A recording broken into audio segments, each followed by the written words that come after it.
G'day guys, it's Jake here. Nothing in this video is financial advice. Please do your own research when it comes to investing.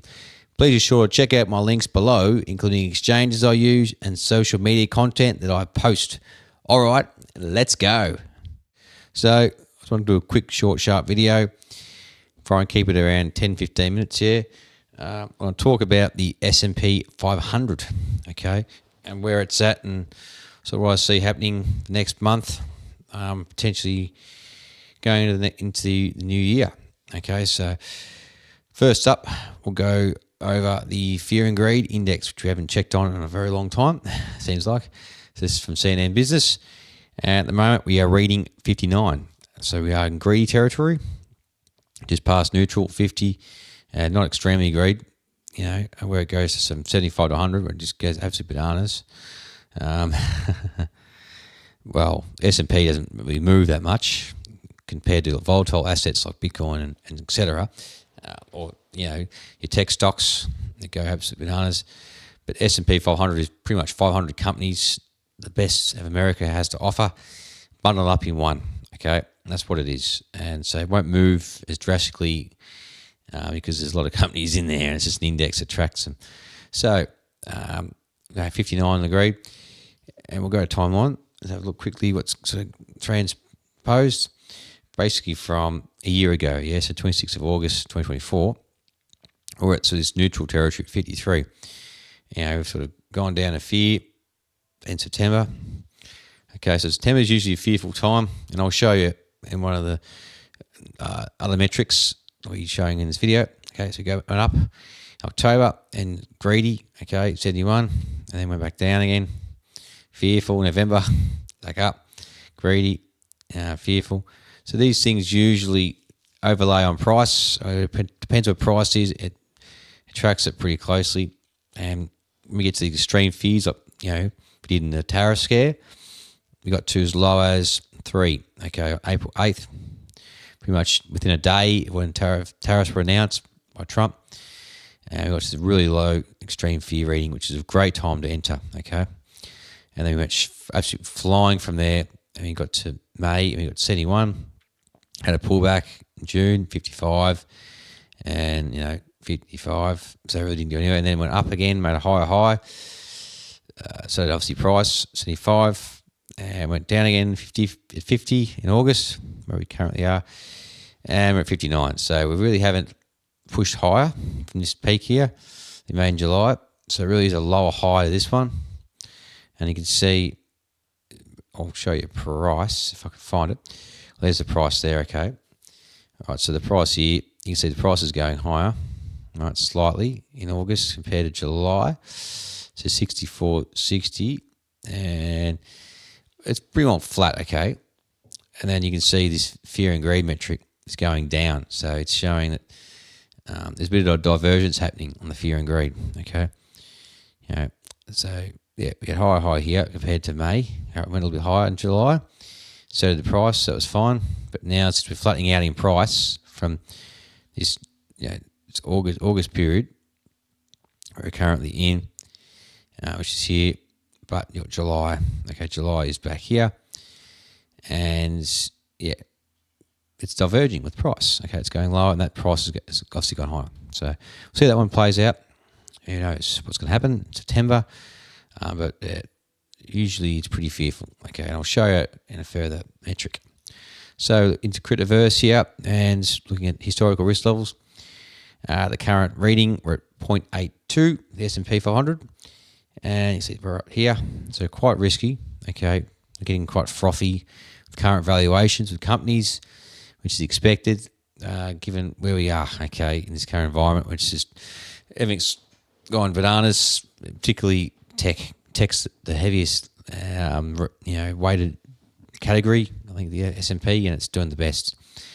You know, Apple's, Microsoft, Nvidia's, Meta's. You can go on and on. The big, magnificent 7 companies are mostly tech stocks. Okay, so yeah, risks goes up and down. Get up here like it did in 1933. Just goes back a long way. This chart. Okay. And, you know, risk was quite high up here. And we had this peak here in price, and we went down, okay? A little correction from, you know, it was $12 back then, down to $9, all right, or even lower, $8. And the big crash here was really fearful. This is the Great Depression, okay? We got basically down to zero, as low as ever reading it's ever had, and those prices obviously bottomed there. So we had these little, spikes up and down, and you get these really low, fearful times. In the financial crisis, basically the GFC, okay, 2008, 9, got really low, 0.1, and didn't get that low in the tech bubble first, but we got 0.2-ish, and just this recent tariff scare that we had got as low as 4.5, basically 0.47 or something like that. And before that was the 2022 inflation scares, and we got to 0.4. All right, so we don't get to the end of these levels. It's like 0.2s and 0.1s very often, all right? So only with great crashes like the 70s, we had that terrible time there. The real estate crash as well happened around this time. So all markets were collapsing there. So 0.2, and then, before that was the late 60s, yeah. And so we don't really get there very often. Will we get there? I reckon we will eventually. The next bad depression, if it gets really, really horrible. Depends how euphoric the rise becomes. It'll be even bigger downfall. Okay, so the bigger the rise, the bigger the downfall. It's only, it's been rising a lot. Yeah, it's on a non-stop tear. The PE ratio is high as it's ever been, I think, even compared to the as high as evaluations gotten in the tech bubble and the great financial crisis, and obviously back in 1929. Okay, when we had this peak here in September and then absolutely collapsed. We're past that now. At the moment, we're reading quite a high risk, and we're going to top out here. We get to 0.9s, all right, 0.9. This is actually around this time in 2021. We got this little peak and it corrected, all right, 20%. We got this 0.9 quite recently in late 2024. We had to have that correction, right, in April. So that's what it does, yeah. Gets this 0.9 level, even back here.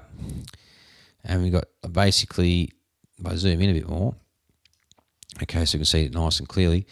This is in 1997, okay, and we had this sort of sideways action here. Didn't go anywhere for a bit of time until 1998. So this is August to January, and then we finally took off here. So we get some consolidation, sideways action, or a correction. And another time was here back in the 30s here. So 1930s, you got to basically one risk, and that was the red bit. And then the price went from 12 all the way to $8. Yeah, so that's what happens. Anyway, so that's that one. We're at the relative strength index, RSI, and what it's done on the weekly time frame. Gets these low areas really oversold, and the overbought section at the top. So really the oversold section is for buying. Yeah, so you can see it marks nice bottoms there. It did in the 62, sort of dip there, bottom, back in the 50s, late 50s, 57. Nice low there in the S&P. You can see the price on top there. Dipped into it in 53. Nice bottom there. Back in 46. Got it sort of slightly, around the bottom. Not perfect, but close to. Back here in the 40s, it marked an absolute low there. And 940. And then 1937, it got close to the bottom. She made a higher low and price went lower. And we diverged and we went higher in price. And obviously, this was really throughout the whole downward motion here. It stayed quite oversold. All right, the RSI did. And price kept going down. So it was a terrible, terrible decline.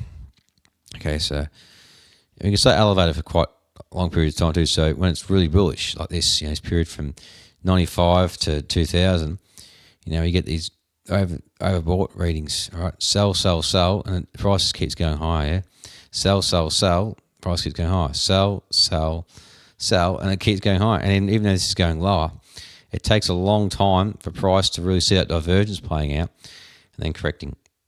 Not a perfect indicator, but it's really good for buying, in my opinion, more or less, because the reason I say that it's good for buying is this chart just goes up and up and up, right, over a long enough period of time. you're laughing. Yeah, this thing's doing really well, and you bet against America. You bet against the global dominance power. The economic power, the war power, the everything power, the global reserve currency. They're the king country, okay, and the businesses everyone uses, and this is a reflection of that over time. All right, so it's been going up. Right, it's not going down. This chart, it's going up. There are corrections along the way. But you need to understand that this RSI, it works very effectively, because this is an uptrend. Yeah, that's what these indicators are really best at doing. So at the current reading, we're at 63.94. So sort of in the middle, not overheated. All right, but not oversold. All right. Now the monthly returns, the S&P since 1927. Now, so we're in the month of August. So you go from 1927 essentially. All right. No available data. 1928 there is. And you see the greens and the reds, and we don't really care about that. But we're currently green, and on average for all this period, all right, this is nearly 90 years basically, plus or minus, yeah. So standard deviation of 0.7, on average 6%. Okay. 5.7% for the July period. So July and August are usually bullish, and then September is usually a bearish month. Okay, so heading to September, you can see there are multiple, more than majority. As you can see, it's quite obvious that the majority of these columns are red. We haven't hit September yet, of course, but getting there. We're green August, which is historically what it's done. It's gone up, and September is looking to be bearish. Okay, which is normal seasonality for the S&P 500. And green is October, green November, and green December. So really, these could be 3 green months in a row coming up. And it suggests here 6%, 5%, and 3.7%. From 1, obviously there's a range between 1 and 5%, 1.3, 3.7, and 0.5 and 6. Yeah, so there's a range. It's not exactly those numbers, because if it's going up that much every month, everyone will be absolutely laughing and rich as all hell, because the average return of the S&P is about 10% a year, all up for the whole year. So getting 6% months, you'd be laughing. It's a rarity, but it's something to celebrate. So yeah, anyway, that's that one, and we'll go to the charts. I'll finish up on the S&P here, and you can see on the weekly time frame, 6.5, 6439, and look to be selling off on the weekly time frame. The MACD is looking to be overbought, so getting a bit frothy there. Okay, and we'll see what happens, materializes from this metric. And yeah, we get a cross, and it sort of goes bearish with price. To wait and see. It doesn't always play out, so you get one here. It played out very well. Nice correction. 2023. It didn't really play out here, but it sort of did in April of last year. So it kept going higher. It's very shallow pullback. Did it again. Had a pullback, but very shallow. Crossed again here. Okay. And had a correction, went up, and then had a correction. This massive April one. So it works from time to time. Doesn't always work, okay? So don't take it to the bank. So you can cross bearish here, see it bearish, and price keeps going higher. All right, so I'm just showing you that it's not perfect. It's never perfect. And no one knows, on MACD on its own is absolutely useless. So it's just an indicator. It's just, and yeah, it's been going up since April. It's straight up. We've had a correction. So yeah, we'll see what happens going into September, which is historically, like I showed you here, it is bearish next month. So we could get a nice cool off in September and then continue higher.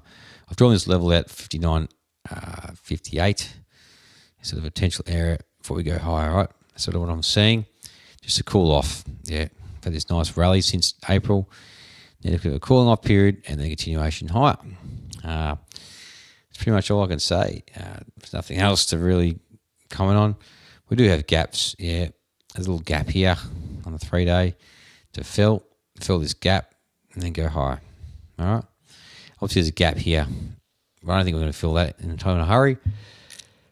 Yeah, that is pretty well it for the S&P. There's nothing to say about it, really. It's pretty boring, but it's very important to lead, especially the crypto market, because it's just the bigger daddy. This has got more money invested in it. This is your retirement plans. This is your for American, your 401ks and all that. So yeah, it's these indexes where superannuation funds, particularly for me in Australia, put their money, right?